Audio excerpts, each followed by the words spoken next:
Welcome to God's Playbook with your host, Father Rico Passero. Lock at the 20, 10, 5, touchdown! Touchdown! Let's play ball.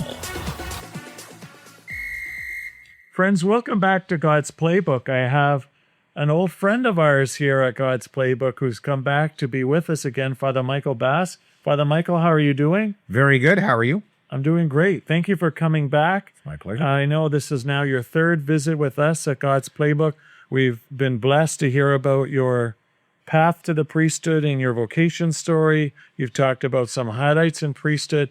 Today, I'm wondering, knowing you so well, Father Michael, that throughout your years as a priest, I know you not only have a missionary heart, but have served overseas in doing some wonderful missionary projects. Perhaps you can talk about some of these experiences, how they've impacted you as a person or as a priest, how God has used you and how God has taught you and perhaps humbled you in some of these experiences. Would you share some with us? I'd be happy to. Thank you for having me. Well, I'll start with something that happened in my childhood.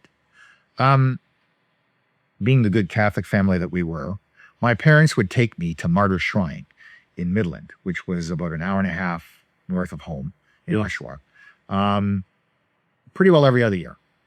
And we'd go and we'd pray at the shrine, go for mass. We'd hear the stories of the martyrs. And then later on, of course, when they built the fort across the highway, we would go tour that. So, and as I would go through the fort and I would hear the stories about the priests, I always thought about these missionaries from France coming to Canada, and I admired them. I thought, wow, this must be something to have to give up all the things that you take for granted at home, your family, your friends, your food, your language, everything, and to have to come over to a foreign country and start all over and, establish yourself. And I thought, I could never do that. I admire those French Jesuits. I pray for them, but I don't think I could ever do that. So later on at university, one of my buddies got into the Scarborough Foreign Missions. He signed up for it. And it was right after, we were both in the same year. We both graduated in 1981 from Queen's University. And he went into the formation program, which lasted a year. And I remember seeing him during his formation program. So he went down to Lima, Peru. And he was there for 25 years. And I always admired him for that. I always thought, God, I'd love to be able to do that. Oh, it'd be so great, whatever. But, well, okay, I'll be honest. I'm a fussy eater. I figured, what if I go down there and I can't eat, I don't like the food that they have there? Sure. Or, learn a new language, a new culture, a new everything. Sure. Well, so I thought, I would love to be able to do missionary work, but I don't think I'm cut out for it. I don't think I got the stomach for it. But the other thing is I was very interested in social justice issues. And in the 70s and 80s, a lot of that was taking place in two places. One was Poland with Solidarity, the trade union, and the other was in Central and South America. And being a political science major at Queen's, I was very interested. And I remember having many fevered discussions with my friends at the Newman Center at Queen's about social justice issues. We remember when Archbishop Oscar Romero was assassinated. We argued about, a whole bunch of things about that. And I was very interested in social justice. I wanted social justice to be part of my future. And studying political science, I was very interested in it from a political science point of view. Yes. But I never really thought much more about it. I said, well, maybe someday, but probably not. Fast forward to the seminary, where we learned about the social teachings of the church. We would hear from guys involved in missionary dioceses or had done mission work. And, by the time I was ordained, the idea of being a missionary, maybe staying in Canada, kind of began to, I wonder if there'd be an opportunity to do that, even if it was just for a few months. So I kept going along. And then I was chaplain at Brock for a while. And then after I stopped being chaplain at Brock, I was still doing the mass there. And one of the people who became chaplain at Brock at the time was involved with the Solidarity experiences overseas. He's actually the one that introduced them. And so what they would do is they'd take a bunch of Brock students, they take them down to a Central or South American country. Mostly it was Peru or Brazil, although there were a few other countries that they would visit. And by that time, I'd gone to Israel in 1999 and had gone on a number of pilgrimages to France and England and Italy and done World Youth Day. Suddenly I was over my fussy eater stage of life. And so, okay, I could probably eat that. Oh, I could probably find something to eat, whatever. So anyway, 2005, I'm doing Mass. This was like in April, towards the end of the university school year. I'm doing Mass for them. And at the end of Mass, because I had mentioned that I always wanted to go to Brazil or one of the developing countries just to see what it was like. He said, well, Father, we have a trip organized for Brazil this summer. Would you like to go? I said, well, the problem is I'd already signed up for the trip to Cologne, Germany.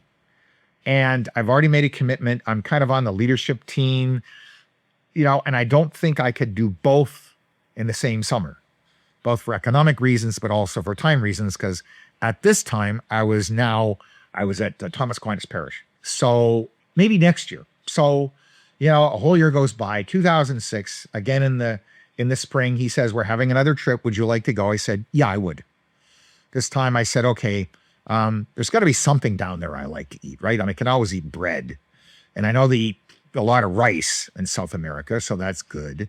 And apparently they eat a lot of chicken. Well, I like chicken. I'll scrape off the spicy stuff, but I can eat that. So I was trying to configure a way. I was trying to find a way to figure out how I could spend the 2 weeks in Peru or Brazil and enjoy it and still have something to eat, not come back like 30 pounds later.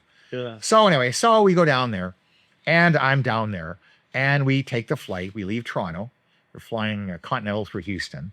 So we fly Toronto, Houston, and Houston to Sao Paulo. So that was my first stop. And then Sao Paulo on to Rio. So we're going to Rio, right? Mm-hmm. So the bus picks us up and they put me in a car with a couple of the members of the local community. There are boots on the ground to organize the trip. So they take me to the parish. They take the rest of the kids to a retreat center in downtown Rio in a much safer part of town. And so the kids are there. And so I go and I settle in. And it's right before lunch when we get there, right? So we have lunch. And then afterwards, the priest, the pastor, Father Jorge, his name was George, says, Father, we have a couple of our guys are going up to one of our favelas. Would you like to join them? And I said, yes. I was like, are you crazy? I didn't say that, but I was thinking that. I was thinking, this is why I come. I want to, as soon as possible, right? So, of course. So we go up to there's a chapel up there. There's a chapel in each of the 5 favelas that are part of this parish.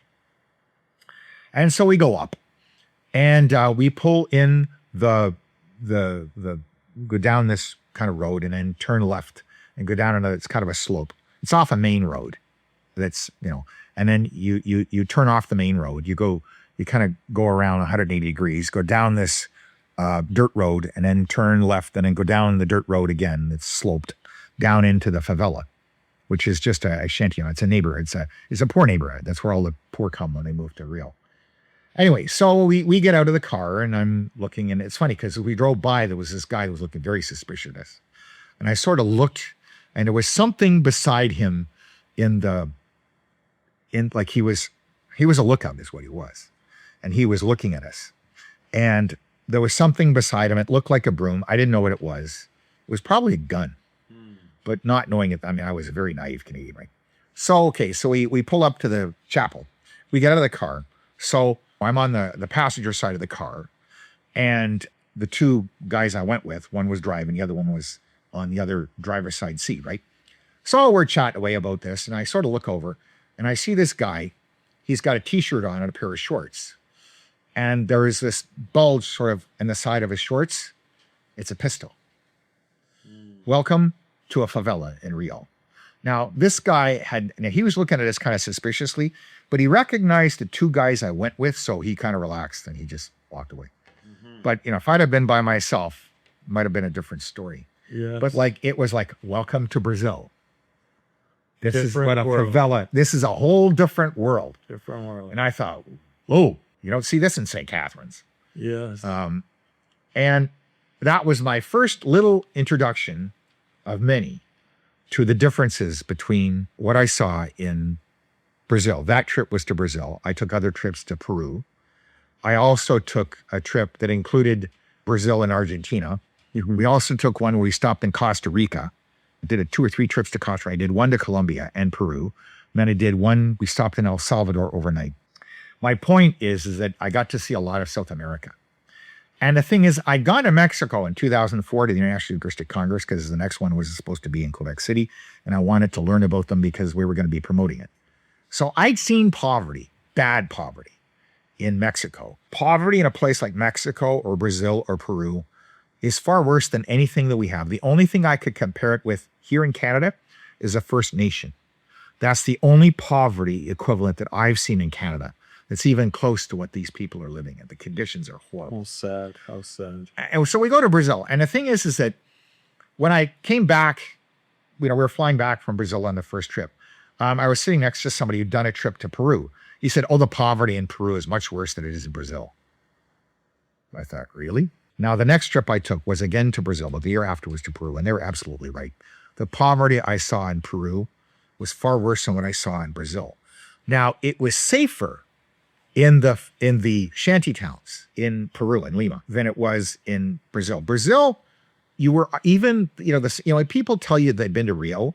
What they're really telling you is they've been in one of the hotels within 10 blocks of the beaches, because that area is extremely safe because the police make sure that's their tour zone. That's their bread and butter. Yes. But if you go outside the tourist zone, I don't want to sound paranoid, but you have to be cautious. You have to be aware of what's going on around you. And that's the thing I learned that day. And I shared that with my friends as we drove back, because we only stayed for, 15 or 20 minutes. And we got back in the car and drove back down to the parish. I expressed this to my friends. They said, yeah, this is the way it is in that favela, because it's basically run by a drug gang. You get used to it. You don't bother them. They don't bother you. Half the people you're going to help are going to be members of their family, so they don't really want to bother you. As long as you don't bother them, they won't bother you. But I guess the point I'm trying to make is that when you go to Rio and you leave that safe little zone, right, you are aware. Now, here's what most North Americans do when they leave they're looking around like this, right? They're paranoid. They're advertising the fact that they're not from here. Right. And they're usually carrying an expensive camera or some piece of video equipment or some piece of electronics. Okay, I seen a kid walk through a favela with $1,000 worth of electronics on him. I'm sure it was worth more than that. They had a camcorder and they were taking pictures and they had all kinds of other stuff. I'm thinking you're a walking advertisement to be robbed. Right. No, I didn't say that.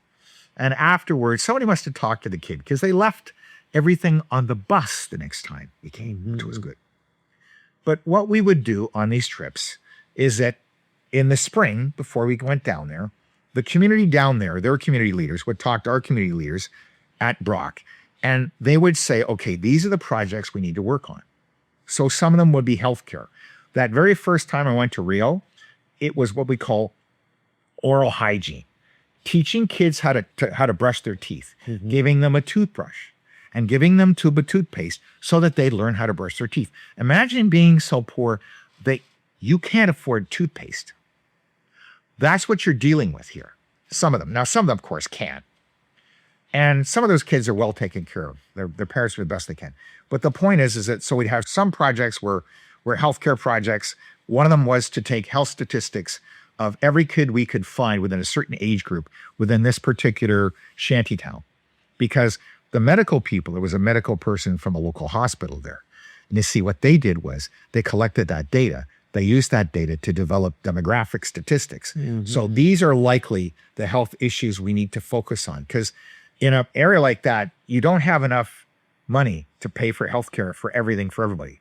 So you target your limited resources to make sure that you're getting the best bang for your buck, so to speak. Yes. So some of them were healthcare, some were education, teaching kids English. They all want to learn English. Oh, the moment they hear you speak English, they're after you.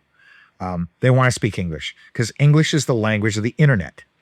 English is the language that's going to get them out of that favela. Yes. So they want to speak English. So we would teach them English. We teach them they teach us a little bit of Portuguese or Spanish, wherever we were.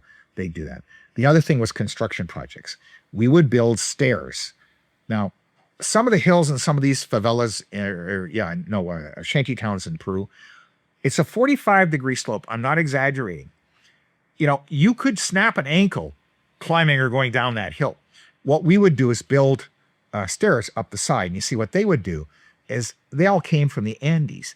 They would build a terrace and build their house in the terrace. They build a second terrace next to it. That was their garden. So they would go down every day, the father would go off to work, sometimes the mother, usually the mother stayed home and looked after the kids. And they'd have this garden, which provided them with food. And they would have their little house, 2, 3 rooms, maybe 4 if they had a big family. And they were perfectly built. And the fascinating thing is that each of these projects we did, whether it was healthcare, education, or construction, there were practical ways to help these people, and they were the ones who told us, we need to build stairs from here to here. So we would help them build the stairs. They would be the managers. We would be the sweat labor for pretty well everything. And that's what we did. And we would do this year after year after year. And gradually, because sometimes we would go to the same place 3, 4, 5 years in a row, or, maybe not consecutively, but over time. And we would see changes. Those are the stairs we put up last time. These are the stairs we put up the time before. Yes. So we were making practical improvements to these people's lives. And the thing about it is, those are the things that I really remember, because there is that temptation to feel sorry for these people. These people do not want you to feel sorry for them. They want you to help them in a practical way to be able to make it safe for their kids to go to school by building stairs. Look after the healthcare stuff, to look after the education, teaching them how to, basically how to learn English, all that stuff. So, there's all that stuff going on. And then, of course, I was the priest. Of course, the priest is there to do priestly stuff, right? Now, I'd taken 3 years, during the time I was doing mission trips, I'd taken 3 years of Spanish at Niagara College. My speaking Spanish was not great, but it was passable. The written, I could read Spanish very well, so I could read the Mass and I could read the sermons. But the thing is that then they said, we want you to do pastoral visitations. Now, they would bring somebody with me. So we'd knock on somebody's door. We'd go in, and mom would be there, or dad would be away at work. There'd be 2 or 3 or 4 kids, right? And, they'd be chatting away, and I'd be in my broken Spanish. And of course, if we had to, the 2 or 3 people with me. And occasionally, some of the kids would say, we want to go with Father Michael. So that was kind of nice. Okay, so occasionally 3 or 4 of these kids would come with me. And there'd be 1 or 2 people in the community would come with me, and we'd go to this house and they'd chat. And the local leader would be the one who would lead the conversation. We'd find out things like, how have all your children been baptized? In a lot of cases, like they might come once a year. They would put a baptismal font on the back of a pickup truck. They'd drive in, and every kid that needed to be baptized, they'd register them, they'd baptize them, and they'd go away. That was the contact they had with their local parish. Now, this guy had a parish of 300,000 people. So you couldn't blame the priest, and he was all by himself. So he had a little clump that I was involved in, and about a dozen other ones. So it was like, it's incredible. We actually went to his parish a couple times for Mass, just to see the operation. And they did the best they could, but they had limited resources. But the point is that, so I started these parish visitations. I bless everything in sight. They would have a holy card, bless that. They'd have a Coke bottle of water. Would you please bless this so I could bless my kids at night? But do this, do that. So we were doing all this stuff. So, and I think I mentioned in an earlier podcast that I did this Mass. I was the first priest ever to do Mass there. They'd been there for 10 years, and they'd never had a Mass. So I was the first priest to do Mass. The next year I come back and did another Mass. I did about 3 or 4 Masses over my time. Now, I'm going to tell you the story. People often talk about, do crying babies bother you at Mass? And I say no. They say, how come? Because if you've ever had a dog fight break out in the middle of Mass, crying babies are nothing. And I'm not kidding. I had a dog fight break out in the middle of Mass one time. So we go to the site. It's basically a flat piece of mud. That's where and there's a little shed that's the community shed. So they bring out the table. It's going to be the altar, right? They put a white cloth over top of it. I bring my Mass kit. We set up for Mass. And while we're setting up for Mass, I'm noticing there's these 4 dogs circling and kind of snarling at each other. But loose dogs are common in those places. They're usually they're not somebody's pet. They're just wild dogs. So they're circling around, and you notice it, and then you got to get back to sing up for Mass. You don't think twice about it, right? Right. So we start Mass.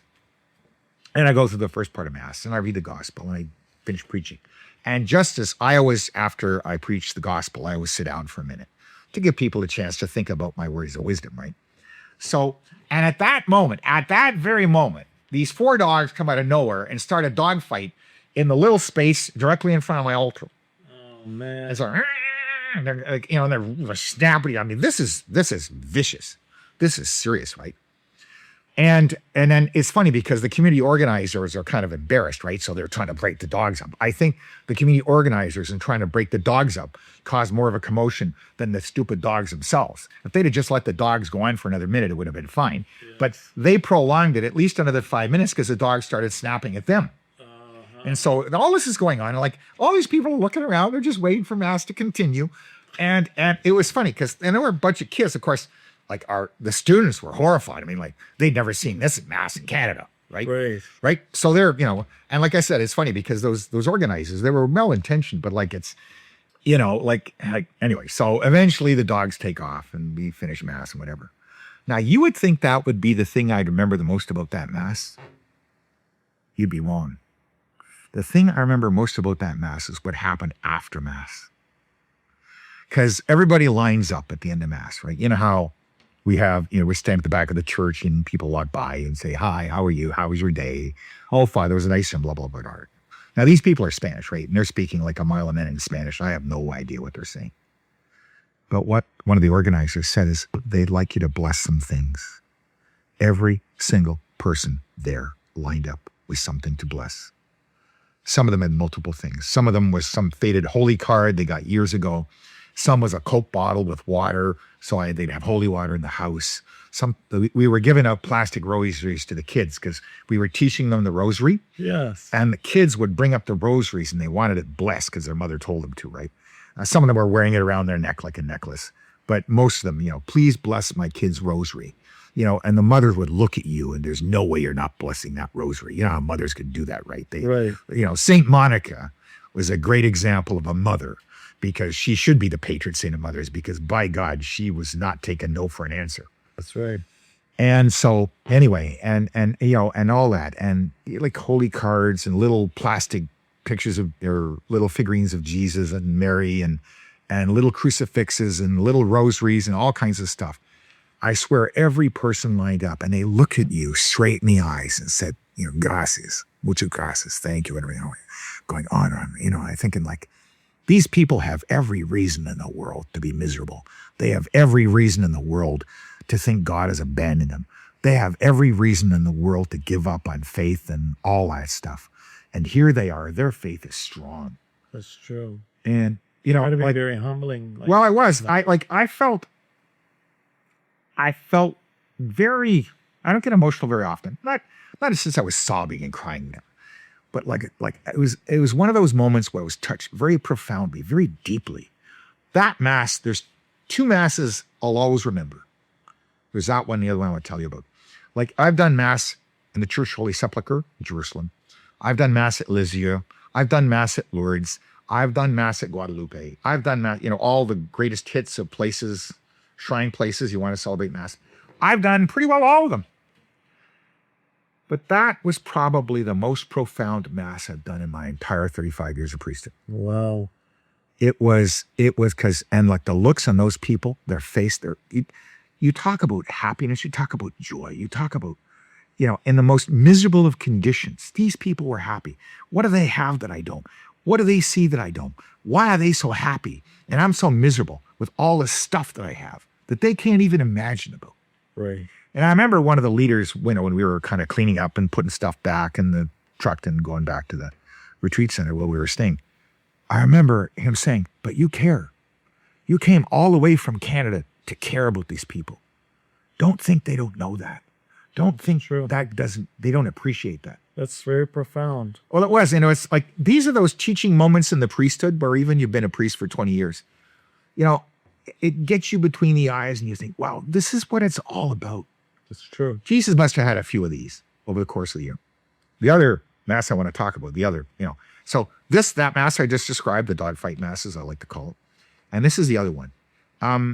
we go to, on our way down to Peru on one trip, we go to El Salvador.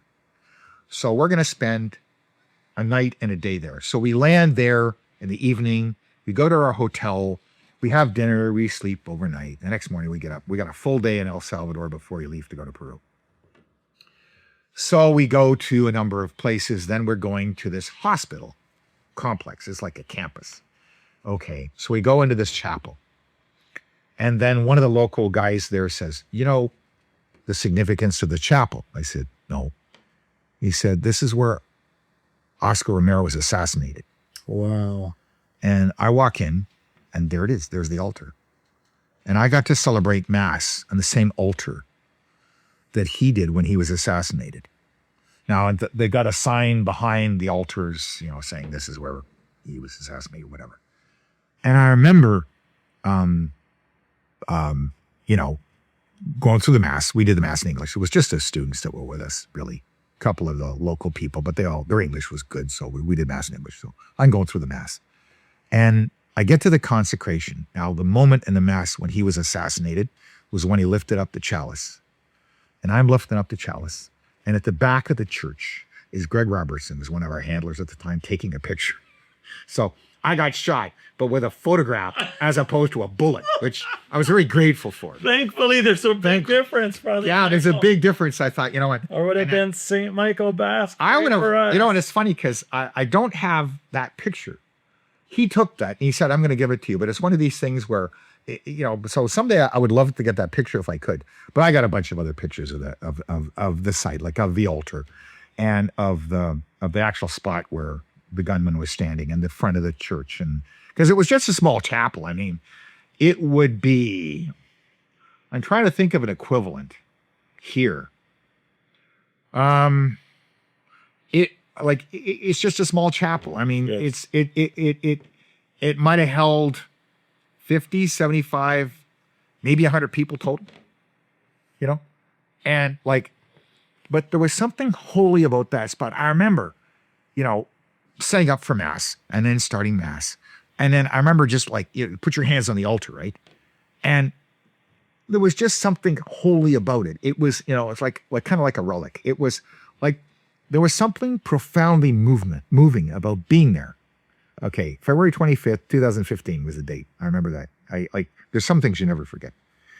And it's just the idea that, you know, it was just, the place just, this is going to sound crazy. The place reeked of holiness. I know you don't say reek and holiness in the same word, but I mean, it was just all over the place. It was immersed in it. It was just, you just felt his presence there. I can't describe it. I mean, I don't like to think of myself as, going off the deep end, but you could just feel his presence there. You could feel something sacred, something holy, something wonderful was there. And I got to do that. And I got that picture, and that picture goes with me everywhere of that altar. And I will hang it on my wall every place I've been to since. And I will look at it almost every day and remember that, not just Oscar Romero, but also the memory of it. And it was just like I have one of my mud hole, as I like to call it. And I have one of Brazil. I have 3 pictures, one of Brazil, one of Peru, and one of El Salvador. And they go with me everywhere. They go on my wall, wherever I go. So those are some of the mission things that I did. I mean, I enjoyed it. I mean, you know, they kept thanking me for the fact that I was the priest that went on the trip, because they can't always get a priest to go. And they always want to have Mass. They were thanking me for all, you know, trying to learn Spanish and all that stuff. And I felt like, no, you got it wrong. I need to be thanking you, because I learned more about my priesthood on those mission trips than I did, with all due respect, to 5 years at St. Augustine Seminary and, right now, 35 years of priesthood. I've never had a more profound experience. And that mission, the idea, a missionary is somebody who leaves where they're comfortable, goes to where they're not comfortable, and becomes comfortable, and then serves the people there in whatever way he or she can. It may not be the way you expected, the way you planned it, the way you want to serve them, but you're there. And when I was there, I put myself at the beck and call of those people. The kids would run up to me, and they'd want to hug me or whatever. They want me to bless their rosary. They want whatever, even kick a soccer ball for a minute. That's what you have to do. That's what the missionary spirit is. you have to reach people at the level at where they're at. These were not educated people. All the theology I learned at St. Augustine Seminary would have been useless at this moment. What they want is a contact with another human being, contact with somebody who represents and makes Christ present to them. You know, they talk about in persona Christi. Yes. The priest is in the person of Christ. This is, I think, what it means. You know, Christ said a lot of profound things. He did a lot of miracles, which I've never been able to do, fortunately. But the thing is that, but Christ would have talked to people. He would have listened to their problems. He would have probably played with kids. He would have just been human. Yes. He would have made God present to these people in a way they could understand on a very basic human level. I think that's what the missionary spirit is. I think that that's what I was fortunate enough to do for those 11 years going to South America. And as a priest, this is what I'm called to do here. We talk about missionary discipleship. That's one of the big things in the church these days. Being a missionary disciple is not going out and convincing somebody to be Catholic because of your superior intellect. It's all about simply bringing Christ to them, showing that Christ was a real human being, showing you're a real human being, showing that God cares about you, touching you in whatever way you can. When I preach, when I do anything in ministry, I'm always trying to make contact with people. I want to make God real to them in the circumstances in which they find themselves at that moment. Maybe they're having a lousy day. Maybe they want to yell at me. Go ahead, yell at me. I don't care. I'm sure people yelled at Jesus, so I don't feel insulted. But the point is that, but if this is where you're at today, then, because God knows you're there. Right. You're not fooling God when you pretend to be happy and you're miserable, right? God knows you're there. God knows where you're at. So bring to God whatever you've got, whenever you go to Mass, whenever you pray, every day. Bring to God where you're at. And my job, I think, as a priest, is to say, I'm with you. I'm going to walk beside you. I'm not going to tell you you're wrong. Right. Maybe if you're really wrong, I might suggest a few things. But I'm not going to try to force you into something that you're not. I'm simply going to say, I care about you. I want to listen to you. And I want to try to help you in any way that I can. If you have a question, I'll try to answer it. If you just want me to listen, I'll listen and shut up and say nothing, which is, for me, is very hard to do. But, it's that sort of thing where you're just saying, this is what it means, I think, to be a missionary today. This is what the missionary spirit is. You go to people where they're at and you help them deal with where they're at, the problems they're dealing with, and leave the rest in God's hands. So that's what I try to do. What a profound way of summarizing what you've shared with us today, Father Michael. Just being where God wants you to be and bringing Christ to others. It's there when we get ministered to ourselves. So Yep. God bless you for your missionary heart, both abroad and locally. And may that inspire us to do the same, friends. How is God calling each one of us to have a missionary heart? In our own backyards and overseas, with our special collections in our parishes, every time we kneel down and pray. And perhaps making ourselves uncomfortable by going to a place where God may be leading that perhaps we may be kicking and screaming to go. Father Michael, God has continued to use you in many ways. We are so blessed by your missionary heart and what you've shared with us today. So thank you for being with us, and may the Lord continue to bless you. Thank you for having me. It's been a pleasure being here. Friends, for God's Playbook, I'm Father Rico. God loves you, and so do I. If you like what you hear, please consider supporting us using any of our affiliate links in the description below via Buzzsprout, Ko-Fi, or GoFundMe. Thanks, and God bless.